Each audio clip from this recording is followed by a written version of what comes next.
लोगों के लिए बात करना चाहता हूं जो ये कहते हैं मुझे वचन याद नहीं पड़ता, या मैं भूल जाता हूं, या जिन्हें बाइबल पढ़ते समय बहुत कड़क नींद आती है, या ऐसे है कि जिनके लिए प्रेयर एक हार्डवर्क बन चुका है कि जब प्रार्थना करने की कोशिश करते हैं तो प्रार्थना होती नहीं है, बाइबल पढ़ते हैं नींद आती है, यहां तक कि कभी कभी आपके लिए चर्च आना भी एक वॉर की तरह हो जाता है कि मुझे कैसे भी पहुंचना है। राइट? हम सब ऐसे होते हैं, ऐसा कोई भी नहीं है कि आप अपने ऊपर पर्सनली मत लीजिएगा। हम सब जब शरीर में आते हैं तो हम सबका स्वभाव जो पुराना है, कई लोग कहते हैं कि पुराना स्वभाव वापस आ गया। जी नहीं, वो आपके साथ ही है, पर पवित्र आत्मा उस पर ओवरकम होता है। लेकिन जब आप आत्मा की नहीं सुनते हैं तब वो वापस आ जाता है। राइट है? सब ध्यान दीजिए। आइए, कोई बाइबल खोलिए मेरे साथ। मैं स्पेशली आज उन लोगों के लिए बात कर रहा हूं जिन्हें वचन पढ़ने के बाद या मीटिंग सुनने के बाद याद नहीं पड़ती, जो बहुत जल्दी भूल जाते हैं, या जिन्हें वचन समझ में ही नहीं आता, या ऐसे कि प्रेयर जिनके लिए बहुत हार्डवर्क बन चुकी है। आप में से कोई हार्डवर्क करना पसंद करता है? मैं तो नहीं करता। तो अगर प्रेयर हार्डवर्क है तो हम कैसे करेंगे? ठीक है, आइए। जिनके पास बाइबल है हम खोलेंगे कुलिस्सियों की पत्री, द बुक ऑफ कोलोसियंस। पौलुस ने इसे बहुत अच्छे से वर्णन किया है। कुलिस्सियों की पत्री खोलिए। आपके पास अगर मोबाइल है तो उसमें भी आप खोल सकते हैं, और कोई उसमें पढ़िए 3:16। सब खोल लीजिए आराम से। आपके पास मोबाइल है तो उसमें बुकमार्क कर दीजिए उस वर्ड को, ताकि आप अगले दिन भी अगर वो मैसेज खोलेंगे तो आपको याद आएगा कि आपने इस पे कुछ लर्न किया था। जिसमें मिल गया है वो जोर से कहे। मसीह के वचन को अपने हृदय में अधिकाई से बसने दो, और सिद्ध ज्ञान सहित एक दूसरे को सिखाओ। बस अब से आप यहां ध्यान दीजिए। आप जानते हैं पौलुस ने 30 साल तक एक व्यवस्था पढ़ी थी, लेकिन बात यह थी कि जब वो यीशु से मिला तब वही ज्ञान उसे निकालना पड़ा। बाइबल कहती है परमेश्वर का राज्य उस शास्त्री के समान है जो उसके राज्य के लिए नई और पुरानी बातें निकालता और डालता रहता है। आपको पता है, जब परमेश्वर से आप मिलोगे तो जरूर आपको कुछ छोड़ने के लिए भी कहेगा। आज का प्रॉब्लम यह है कि आज हम जिस यीशु से मिलते हैं हम उसे पाने की कोशिश करते हैं, पर याद रखना, जब आप सच्चे यीशु से मिलोगे ना, आप खुद ब खुद बहुत चीजें छोड़ दोगे। मैं आपको स्टार्ट करता हूं। अब मैं जो आपको समझा रहा हूं उसको समझने की कोशिश करना। छोटा सा वर्ड है क्योंकि हम जानते हैं कि हम क्यों आज इकट्ठे हुए हैं। स्पेशली बहन का बर्थडे है और हम जल्दी पूरा करके फिर हम सेलिब्रेट करेंगे। Listen very carefully. एक टाइम आया, बाइबल कहती है इब्राहिम को एक बेटा पैदा हुआ, उसका नाम था इसहाक, और इसहाक के 2 बेटे पैदा हुए। एक का नाम था एसाव, एक का नाम था याकूब। आप में से बहुत सारे लोग ये बात नहीं जानते होंगे कि याकूब का एक्चुअली नाम चेंज हुआ था और उसका नाम प्रभु ने रखा था इजराइल। जानते हैं क्या हुआ? याकूब जब अपनी मां के पेट से बाहर निकला, उसके बाद उसने सबसे पहले अपने भाई को धोखा दिया, बाप को धोखा दिया, मामा को धोखा दिया। उसका नाम एक्चुअली बहुत उसके नेचर से मैच होता था। याकूब का मतलब होता है ग्रैबर, जिसे अगर नहीं देते तो वो छीन के और झपट के ले सकता है। यहां तक कि कहा जाता है कि बचपन से ही उसके अंदर कंपटीशन का बहुत जुनून था। जब वो अपने मां के पेट में था तो अपने भाई का पैर पकड़ के रखा था उसने कि पहले मैं जाऊंगा बाहर। हां, आप पढ़ सकते हैं, पर मैं आपको बताना चाहता हूं आज कुछ इस बारे में कि जो वचन आप पढ़ते हैं वो आपको याद क्यों नहीं पड़ता, या जो आप पढ़ते हैं उसे समझ क्यों नहीं पाते। मैं आपको सच कहता हूं, 99% बिलीवर्स जब वचन को नहीं समझ पाते, वो बाइबल बंद कर देते हैं और किसी प्रभु के दास का इंतजार करते हैं, पर वो परमेश्वर के पास नहीं जाते। 99% भी शायद मुझे ऐसा लग रहा है मैं चूक रहा हूं, कुछ शायद अलग मात्रा होती तो मैं आपको बोलता। 99% मसीह लोग जिन्हें वचन समझ में नहीं आता, तो जानते हैं क्या करते हैं?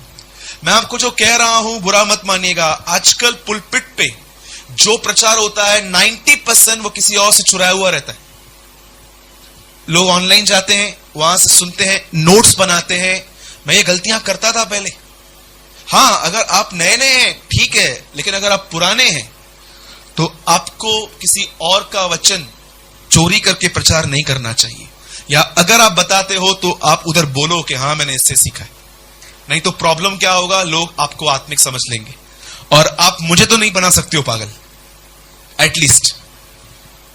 अब देखिए यहां क्या हो रहा है। बाइबल कहती है इब्राहिम को एक बेटा पैदा हुआ, उसका नाम था इसहाक। इसहाक के दो बेटे पैदा हुए, एक का नाम था एसाव, एक का नाम था याकूब। एसाव इतना बुरा नहीं था जितना याकूब था। अब मैं आपको याकूब के लाइफ के बारे में थोड़ा बताता हूं और इसी में आपका आंसर छुपा हुआ है कि क्यों वचन याद नहीं पड़ता, क्यों वचन समझ में नहीं आता, क्यों बाइबल पढ़ते समय नींद आती है, क्यों प्रेयर एक हार्डवर्क लगता है। आपको सब समझ में आ जाएगा आज। लिसन, जब याकूब अपने मामा लाबान के पास गया तो वहां से अकेला नहीं निकला। आप जानते हैं जब वो जा रहा था तो उसने क्या किया? एक जगह पे एक प्लेस थी, उसका नाम था बेतेल। बोलिए बेतेल। एक प्लेस थी बेतेल। वो वहां पर थक गया, वो वहां पर बैठ गया। उन दिनों में लोगों के पास तकिए नहीं होते थे, पत्थर के ऊपर लोग सोते थे। लिखा है याकूब ने पत्थर का एक तकिया बनाया, उस तकिए पर वो कंधा लगा के सो गया। और आधी रात को बाइबल कहती है उसने दर्शन देखा। उस दर्शन में जानते हैं उसने क्या देखा? एक सीढ़ी थी जो जमीन से लेके आसमान तक थी और स्वर्गदूत नीचे भी उतर रहे थे, जा भी रहे थे, नीचे भी उतर रहे थे, जा भी रहे थे। ये उसने दर्शन तो देख लिया, लेकिन बाइबल इसका अर्थ हमें नहीं बताती कि उसने क्या देखा। और वो ये दर्शन देखकर चला गया। आप जानते हैं ना ये सब बात? कितने लोगों ने ये सब बाइबल के अंदर पढ़ा है कि याकूब ने एक दर्शन देखा था कि एक सीढ़ी पृथ्वी से लेकर स्वर्ग तक लगी हुई है और स्वर्गदूत आ रहे हैं, जा रहे हैं, आ रहे हैं, जा रहे हैं। अब मुझे बताइए, इन न्यू टेस्टामेंट जब यीशु नतनएल से मिला, आप में से कितने लोगों ने यह बात नोटिस की है? जब फिलिप्पुस नतनएल के पास आके कहता है जिसका वर्णन नबियों ने किया है, जिसका वर्णन भविष्यवक्ताओं की पुस्तक में हुआ, जिसके विषय में भजन सहायता की पुस्तकें कहती हैं, वो हमें मिल गया है। तब नतनएल कहता है, कौन है वो? बोलते हैं यीशु नासरी। आपको पता है उन दिनों में सब उसको क्या बोलते थे? क्योंकि उसने अब तक यह प्रकट नहीं किया था कि मैं यीशु मसीह हूं, और उसे प्रकट किया था मैं नासरी हूं। सब उसके शहर के नाम से उसे जानते थे, यीशु नासरी, यीशु नासरी, सब उसे ये कहते थे। और जानते हैं नतनएल क्या कहता है? नतनएल कहता है पॉसिबल ही नहीं है कि कोई नबी, कोई अच्छा आदमी वहां से आए, क्योंकि उन दिनों में नासरत का नाम बहुत खराब था। जिसे आज भी आप अगर बॉम्बे साइड जाएंगे तो कुछ एरियाज का बहुत नाम खराब है, वैसे ही उन दिनों में इजराइल में सबसे ज्यादा नाम खराब था नासरत का। मैंने हिस्टोरिकल बुक्स में पढ़े थे, सबसे ज्यादा वैश्यावर्ती नासरत में थी, सबसे ज्यादा लड़ाई झगड़े करने वाले लोग वहीं रहते थे। मैंने ये ओल्ड हिस्टोरिकल बुक्स में इस शहर के विषय में पढ़ा था। जब सुलेमान मर गया, उसके बाद जब राज्य दो भागों में बट गया, तो एक सबसे वर्स्ट पार्ट मनश्शे ने लिया था, गलील का नासरत, एकदम बैड सिटी थी, और यीशु वहां से बाहर आया। और जानते हैं हुआ क्या? जब फिलिप्पुस ने नतनएल से कहा कि हमें नासरत से वो जिसका वर्णन बाइबल कहती है वो हमें मिल गया है, तो उसने डायरेक्ट जानते हैं क्या कहा? नासरत से कोई अच्छी चीज नहीं निकल सकती। और अचानक बाइबल कहती है यीशु वहां प्रकट हुआ, यीशु वहां पर आया। और जानते हैं यीशु ने क्या कहा? नतनएल, जब तू अंजीर के पेड़ के नीचे था तब मैंने तुझे देखा था। ये कहा। उस समय नतनएल घुटनों पे आ गया, बोलता है तू इज़राइल का महाराजा है। इंग्लिश में लिखा है you are the king of Israel. उसके बाद जानते हैं प्रभु यीशु क्या कहते हैं? तू मनुष्य के पुत्र को, उस स्वर्गदूतों को ऊपर जाते आते देखेगा। मुझे आप बात बता सकते हैं, पुराने नियम में याकूब का दर्शन प्रभु यीशु मसीह नतनएल से क्यों वर्णन कर रहा था? Do you know? आप सबने बाइबल पढ़ी है। प्रभु यीशु नतनएल को कहते हैं कि तू उस सीढ़ी के ऊपर मुझे आते जाते और स्वर्गदूतों को आते जाते देखेगा। पुराने नियम में 3500 साल पहले देखे गए दर्शन का वर्णन प्रभु यीशु मसीह नतनएल से क्यों कर रहा था? आपको पता है? आप कुछ बोल रहे थे सिस्टर। हां, यह भी बात है। आप जानते हो उन दिनों में लोग परमेश्वर के साथ संगति कहां करते थे? मुझे एक बात बताइए, योना पेड़ के जल जाने से इतना भड़का क्यों? बाइबल पेड़ों का बहुत अच्छा वर्णन करती है। एक आदमी को प्रभु यीशु ने पेड़ से नीचे उतारा था, हवा पेड़ के फल खाने की वजह से अटकी। योना नबी को देखो पेड़, और बाइबल का अंत है जो जय पाए वो जीवन के वृक्ष में से खाएगा। आप जानते हैं ये पेड़ है क्या? वहां पर नतनएल प्रभु के साथ बैठा था, और जानते हो नतनएल उस चीज के बारे में सोच रहा था। आप जानते हो आपका सुना हुआ वचन आप क्यों भूल जाते हैं? रीजन क्या है? क्योंकि आपको मेडिटेशन करने की आदत नहीं है। जो लोग प्रभु के वचन को मेडिटेट नहीं करते उन्हें वचन याद नहीं पड़ता। जानते हैं कैसे? मैं आपसे एक बात पूछता हूं, सच बताइएगा क्या आप इस बात में ईमानदार हो कि नहीं हो? जब आप यहां से मीटिंग सुन के जाते हैं, वो हमारे सिस्टर लेखा लुंडे कहती है 5 स्टार होटल में खाना खा के आती हूं मैं। वो ऐसे बोलती है मुझे कि तुमने 5 स्टार होटल में खाना खिलाया हमें।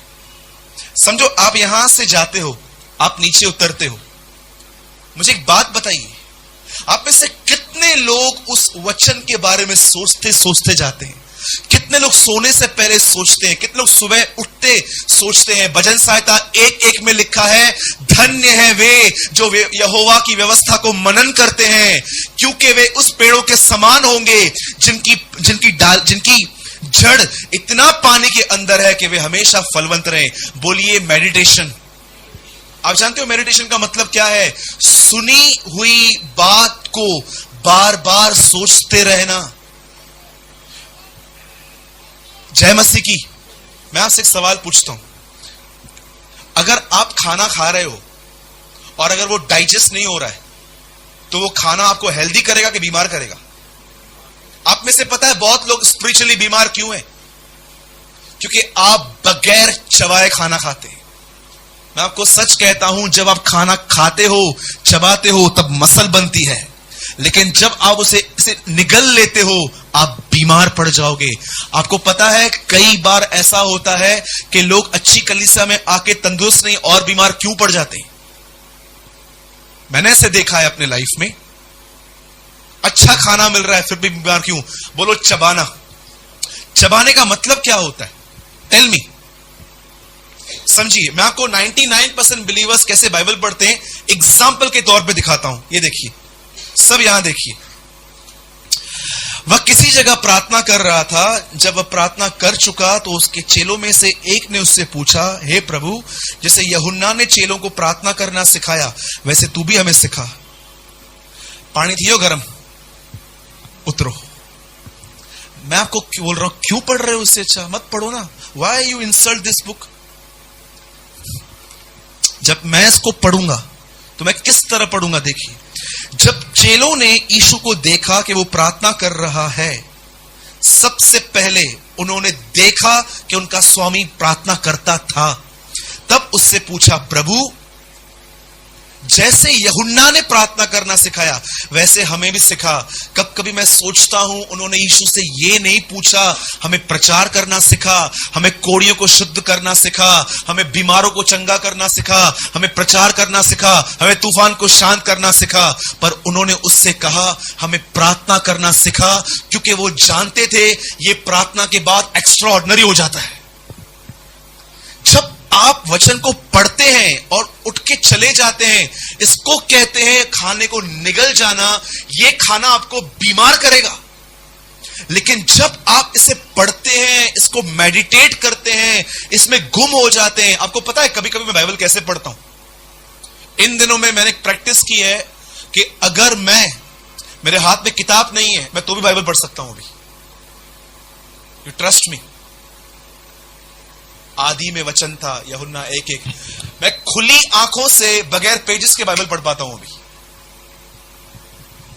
आदि में वचन था, वचन परमेश्वर के साथ था, वचन ही परमेश्वर था, सब कुछ इसी के द्वारा उत्पन्न हुआ। जो कुछ उत्पन्न हुआ उसमें से कोई वस्तु इसके बगैर उत्पन्न नहीं हुई। एक मनुष्य आया, उसका नाम यूहन्ना था, वो ज्योति की गवाही देने आया, ऐसी ज्योति जो हर मनुष्य को प्रकाशित करती है।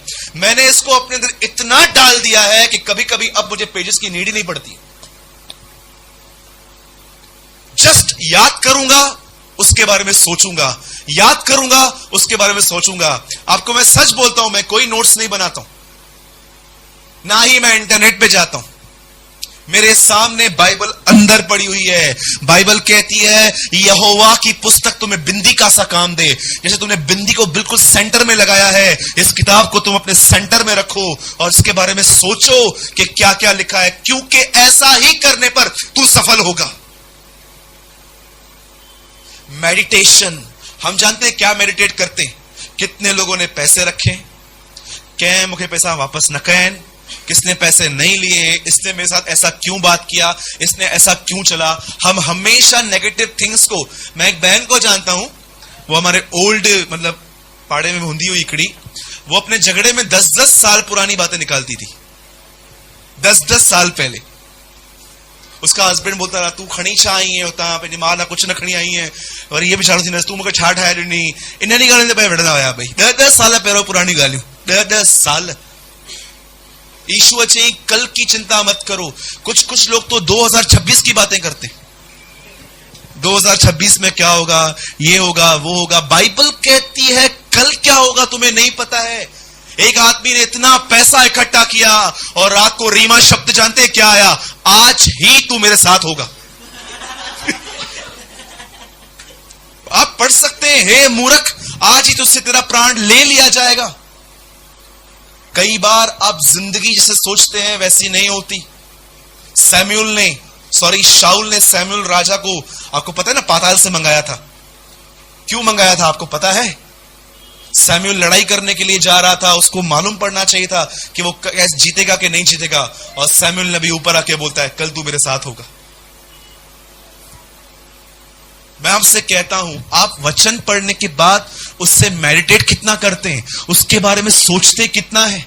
क्या आप उस वचन के अंदर जाते हैं? यही तो प्रॉब्लम है कि हम जब वचन पढ़ते हैं हमें याद नहीं पड़ता। मैं एक नेचर देखता हूं अपने अंदर भी, बुरा मत मानिएगा, सबके अंदर होगा। समझो कोई कहां गिरा और आपको मालूम पड़ा, पूरी इंफॉर्मेशन मिली, उसके बाद भी लोगों से क्यों पूछते हो छात्र से? उसके बाद नहीं पूछते इसके साथ क्या हुआ। मराठी में बोलते ना खोट खोट बोलते ना, झूठ बोल रहा है, तो आप खोट खोट क्यों? क्या हुआ सिस्टर, इसको सब खबर तो से क्या हुआ? ना मुझे कुछ खबर ना है। कूड़ क्यों? मैं अपने आप को पकड़ता हूं, सूरज क्या कर रहा है, तेरा कौन सा काम, माइंड योर ओन बिजनेस। कल मैं मोबाइल के लिए कवर लेने गया, इकड़े कवर तो लिखे लो तू तेरा देख। सच्ची तो बताया मैं, तू तेरा देख। यहां क्यों देख रहा है? तू तेरा देख। आप जिंदगी इंजॉय करोगे, आप लाइफ इंजॉय करोगे, सिर्फ अपने गढ़ की खिड़कियां बंद रखिए। आप बहुत ब्लेस्ड होंगे, आप बहुत आशीष होंगे। आप जानते हो यूहन्ना की पुस्तक में यीशु के आखिरी वर्ड क्या है? हे पतरस तू अपना देख। मैसेज ट्रांसलेशन में लिखा है माइंड योर ओन बिजनेस। लेकिन जब आप किसी और के मैटर में बगैर इनविटेशन के जाते हैं, बोलो बगैर इनविटेशन के, हां, जब आप किसी के मैटर में बगैर इनविटेशन जाते हैं, मैं आपको बताता हूं, एक्चुअली आप अपने आप को कचरे के लिए ओपन कर रहे हैं। एग्री? आज आपको घर जाएंगे, कोई ना कोई आपको जरूर मिलेगा जो बिल्कुल काम की बात नहीं करेगा। मैं आपको बोलता हूं, उनको यह मत दिखाओ कि हम तुझे पसंद नहीं करते हैं, पर अंदर से, माइंड से अवॉइड करना सीखो। बाइबल कहती है यीशु के जीवन में एक प्रिंसिपल था कि वो कुछ बातें हमेशा अनसुनी करता था। मैं 5 मिनट कुछ बोलना चाहता हूं बाइबल बंद करके। आप में से कितने लोगों ने ये बात समझी? वचन क्यों याद नहीं पड़ता? आपको पता है मैंने पहले के दिनों में कैसे वचन मेडिटेट किया है? आज हम सबके पास ऐसे एंड्रॉइड फोन है। आज से 4-5 साल पहले ऐसे फोन नहीं होते थे, बटन्स वाले फोन आते थे। याद था वो सत्ते मारता फटिका था, 7वें माले से वो फोन फेंकते थे, वो टूटता नहीं था, ऐसे फोन थे। मैं उस फोन में अलार्म लगाता था। एक अलार्म बजता था 12 बजे, एक अलार्म बजता था 3 बजे, एक 6 बजे, एक 9 बजे। आप जानते हो वो अलार्म क्यों लगाता था मैं? जब भी अलार्म बजता था, जो मैंने पढ़ा था मैं उसको याद करता था। अच्छा, अलार्म इसीलिए बजा है ताकि मैं जो मैंने पढ़ा है मैं उसको याद करूं। मैंने अपने स्टार्टिंग के डेज में बाइबल को इस तरह मेडिटेट किया था। मेरे पास एक मोबाइल होता था, माचिस पीस होता था, बिजू जानता होगा, मैच बॉक्स की तरह पीस आते थे। मैंने उसमें 4 बार अलार्म लगाए थे। जब भी अलार्म बजता था, इस अलार्म के साथ मुझे याद करना रहता था कि जो मैंने पढ़ा है मैं उसको फिर से याद करूं। ये हमारा माइंड जानते हैं कैसा है? आप उसको जैसा ट्रेन करोगे ये वैसा ट्रेन हो जाता है।